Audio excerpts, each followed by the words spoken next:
Hello everyone, good morning all of you. आज हम important word और सेंटेंस करने वाले हैं, सो प्लीज़ ध्यान से देखिए और प्रैक्टिस कीजिए। ठीक है, देखिए जब ऑन का यूज होगा तो उसके बाद डे का यूज कर सकते हैं या फिर डेट का यूज कर सकते हैं, है ना। डे या डेट। डे जैसे कि on Monday, on Tuesday, on Sunday, है ना, इस तरह से। और डेट का मतलब जैसे कि ऑन 10th मार्च, है ना, ऑन 12th सितंबर, इस तरह से। तो चलिए सेंटेंस देखते हैं। देखिए पहला सेंटेंस है I went to Patna on Monday, मतलब मैं मंडे को पटना गया था। I went to Patna on Monday, तो ऑन के बाद डे का यूज हुआ है। ठीक है, ये बहुत इंपॉर्टेंट सेंटेंस है। ठीक है, I will see you on Sunday, मतलब मैं तुमसे संडे को मिलूँगा। I will see you on Sunday, तो ऑन के बाद डे का यूज हुआ है। ठीक है, my birthday is on 12th सितंबर, मेरा बर्थडे जो है 12th सितंबर को है। कब है? 12th सितंबर को। तो ऑन के बाद डेट का यूज हुआ है ना, डेट का यूज हुआ है। ये भी बहुत ज़्यादा यूज होता है। ठीक है, my brother's birthday is on 10th September, मेरे भाई का बर्थडे कब है? 10th सितंबर को है। कब है? 10th सितंबर को है। तो ऑन के बाद डेट का यूज हुआ है।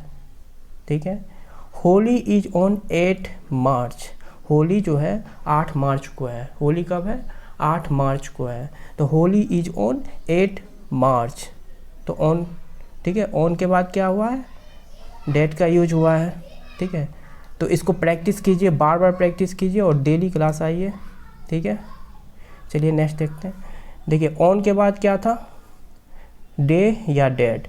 अब इन के बाद जो है, इन के बाद ड्यूरेशन ऑफ टाइम का यूज होगा, है ना। ड्यूरेशन ऑफ टाइम का यूज होगा इन के बाद। ठीक है, जैसे कि 2 महीने, 3 महीने, 1 साल, 2 साल, है ना, इस तरह से ड्यूरेशन ऑफ टाइम। ठीक है, जैसे कि I will learn speaking English in 5 months, मैं 5 महीने में इंग्लिश बोलना सीखूंगा। I will learn speaking English in 5 months। ठीक है, तो इनके बाद 5 months, तो ये ड्यूरेशन ऑफ टाइम है ना, 5 महीने, ये क्या है? Duration of time. I will complete the preparation for competitive exam in 1 year, मतलब मैं 1 साल में कॉम्पिटिटिव एग्ज़ाम की जो तैयारी है वो पूरी कर लूँगा, है ना। मैं 1 साल में कॉम्पिटिटिव एग्ज़ाम की जो तैयारी है वो पूरी कर लूँगा। तो I will complete the preparation for competitive exam in 1 year। ठीक है, तो इनके बाद क्या आया? 1 year, मतलब ड्यूरेशन ऑफ टाइम। ठीक है, we have met twice in 1 year, मतलब हम 1 साल में 2 बार मिल चुके हैं। ठीक है, तो इनके बाद ड्यूरेशन ऑफ टाइम, और ऑन के बाद डे या डेट। ठीक है, पसंद आता है तो प्लीज़ लाइक कीजिए, सब्सक्राइब, कमेंट, शेयर। देखिए एक होता है एट नाइट, एक होता है इन द नाइट। तो पहले एट नाइट देखते हैं। एट नाइट जो है ये नॉर्मल वे में यूज होता है ना। नॉर्मल वे मतलब ये हमेशा यूज होता है लगभग में। ठीक है, जैसे कि मैं रात को देर से सोता हूँ, है ना, मैं रात को देर से सोता हूँ, तो क्या बोलेंगे? I sleep late at night. मैं देर रात सोता हूँ, तो I sleep late at night. ठीक है, अब इन द नाइट देखते हैं। इन द नाइट जो होता है ना, कोई खास नाइट होता है, कोई खास रात होता है ना, पार्टिकुलर वन।